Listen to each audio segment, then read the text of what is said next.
have spoken a lot about the visibility gap, but how AI is really going to, impact and improve the systems.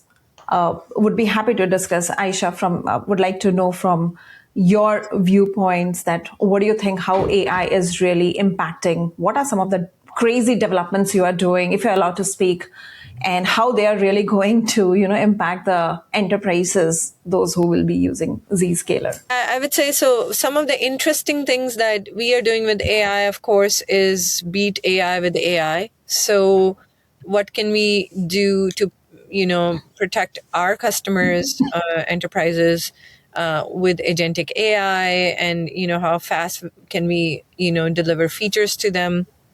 How we can incorporate AI into SDLC.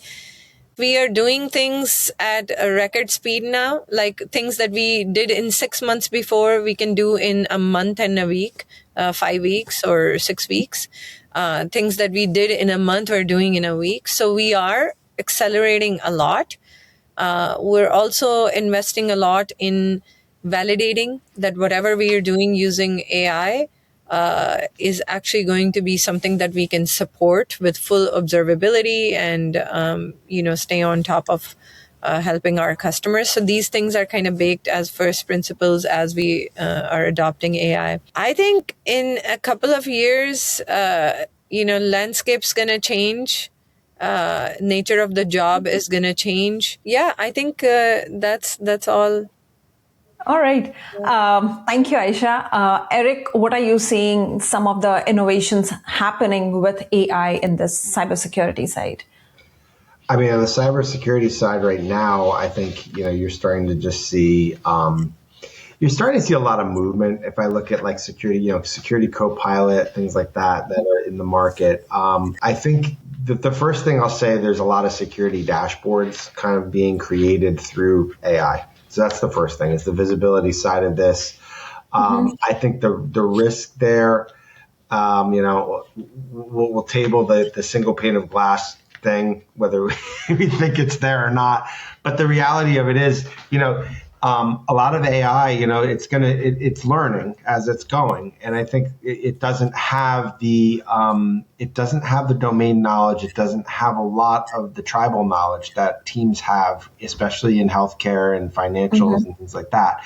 So when you look at regulated industries, I think what you're starting to see is, AI will in these mashed up views create false sense of security. It'll say, "Oh, everything's good." And then the biggest mistake is that the people with the tribal domain knowledge will say, "Oh, okay, well, we have full visibility now from AI across these key systems." And then they look at it and they're like, "Oh, wait a minute, but we only have 70% of our assets instrumented. So now we have a bigger problem." So like we've talked about, we started right with this whole idea, like there's fundamentals, visibility, making sure like, do I have everything? If you think that AI is going to make that situation a lot better, it's probably not, because you have to feed it information. It's gonna learn.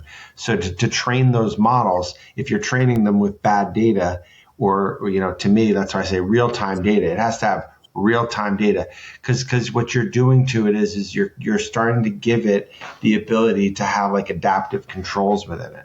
So no different than I'm changing lanes in my car and the mirror on my thing is lit up. Like, well, I probably don't want to drive now. Now, if I gave you data from a week ago, and you're like, well, I guess maybe there's a car there, maybe not.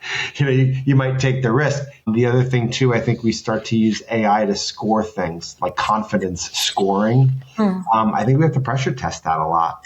I think about some of these risk scores and risk trends, right?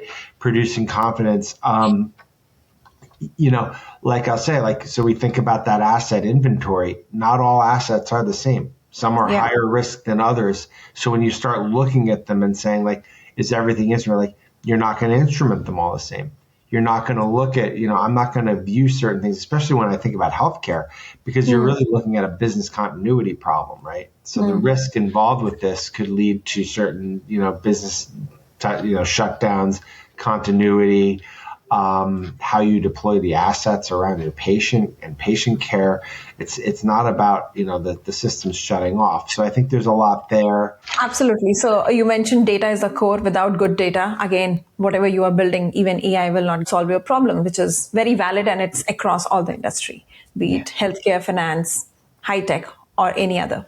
So, Eric, if any CIO is listening to this podcast and has 1 week to take any action, what is the first move that actually reduces risk? What are the recommendations from your side? I think there's a few things that I would tell them to do, but the first thing is, like, if you're going to do one thing, so become a red team bigot. Go do your 60-minute breakout readiness. Like, do it every week to get your teams going. Like, are we ready? Don't stop looking at this from, the how fast can we react. Start to become proactive. So become a proactive red team bigot would be my first thing. And then the second thing is, and it probably dovetails on that, stop asking questions like, are we safe?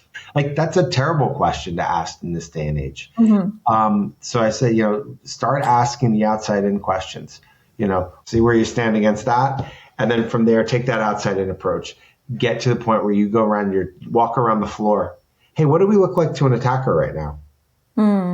What is that? That's like, I'm out on the edge now looking back in, right?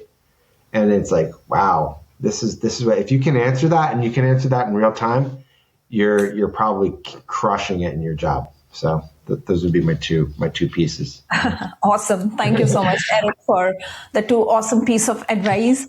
Aisha, coming to you, one thing a security engineer leader should do differently starting this coming Monday. We are recording on Friday. So starting Monday, what do you think a security engineer leader should be making things different? Look at your SDLC end to end. Find the top movers. I already kind of, so I would say this is kind of looking at your system and identifying the things that will break first, and then focus on those. And you can use AI to actually do that.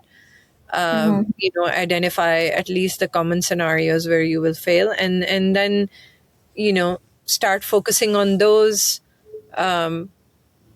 I think one of the things I'm realizing is engineering usually takes the brunt of everything and doesn't talk to business or the product partners.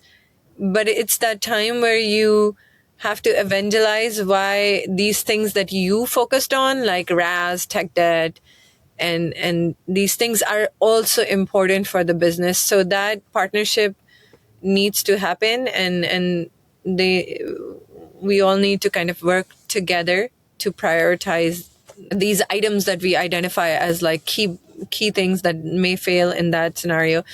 So that's my advice. And then one thing that I really started to think when you were asking me this question, I once had an opportunity to do a wheel of misfortune with Google. It's, I think, a concept that they have. So I would say every engineering leader should be running a wheel of misfortune. And that's what can go wrong. What are your assumptions? If something bad happened today, an incident happened like that, what are the things that will fail? And then start, getting better at making those things work. Great. Awesome. Thank you for such candid conversation. This has been a pleasure, Jess. Thank you so much for the opportunity to discuss this.